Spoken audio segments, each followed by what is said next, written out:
felt alone in the coldest place, nowhere to breathe.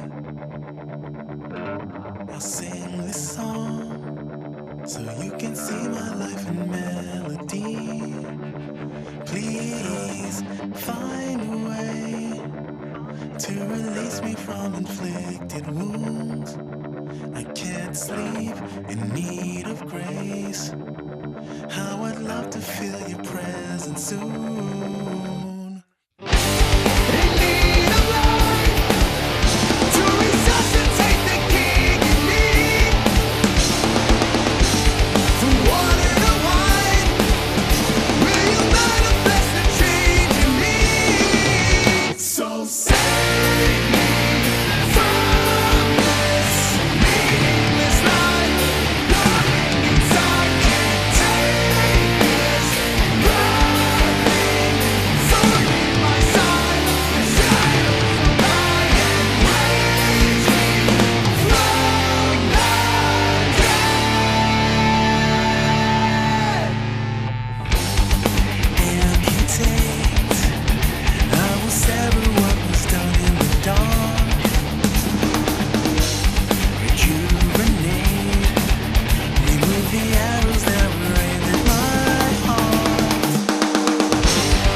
Can you hear me crying aloud, calling your name?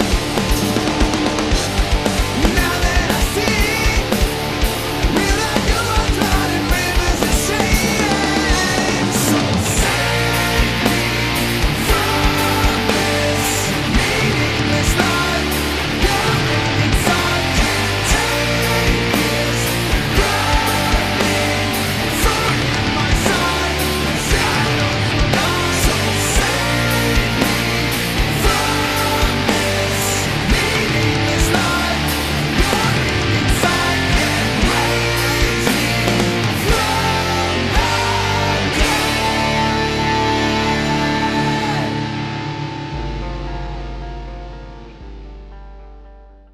Save Me might be the best song that we have.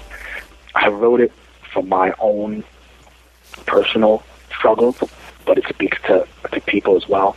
Pretty much in the song, without Christ, without Jesus, with that, I'll fall back into my shameful ways. I need Christ to save me because I can't do anything without him. That's basically what the song is about. It's a real honest and humble portrayal. I think what any struggling Christian goes through. Sometimes, we go through struggle. Sometimes we think that we could do it ourselves because of our ego. You know what I mean?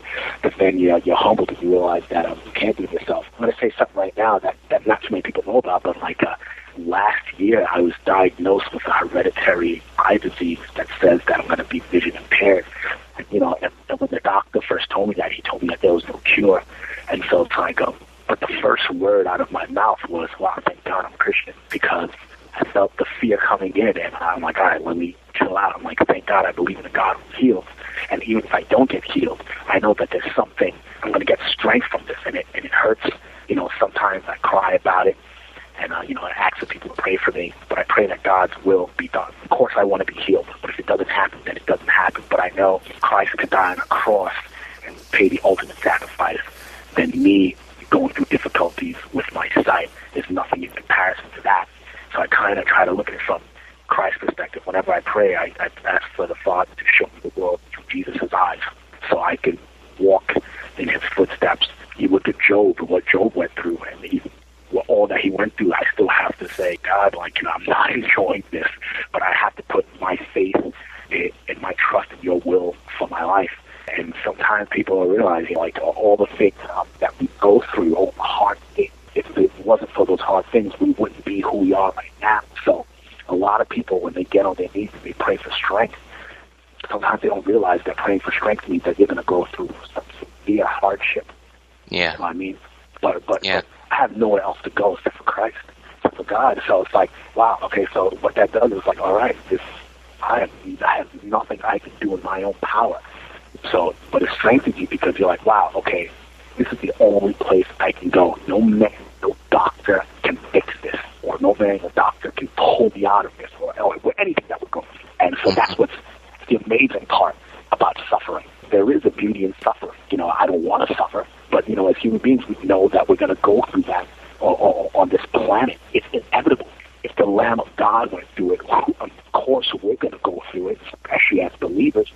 So whenever we're going through something, like, all right, God, why am I going through this? Am I going through this because then I committed something that I did? Or am I going through this because you're trying to pull me out of something and you need to prepare me for something greater?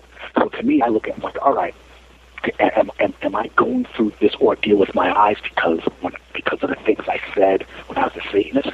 Or am I going through this because now you got me prepared for hope kills fear, and in order for me to do that, I have to get stronger. And in order for me to get stronger, I have to go through it. So the only thing I can say is, like, I just have to trust him and pray that his will for my life comes into full fruition. Oh, absolutely. Check out the rest of the interview with Carley Coma with Hope Kills Fear, free on iTunes or podcast.anvilandthehammer.com.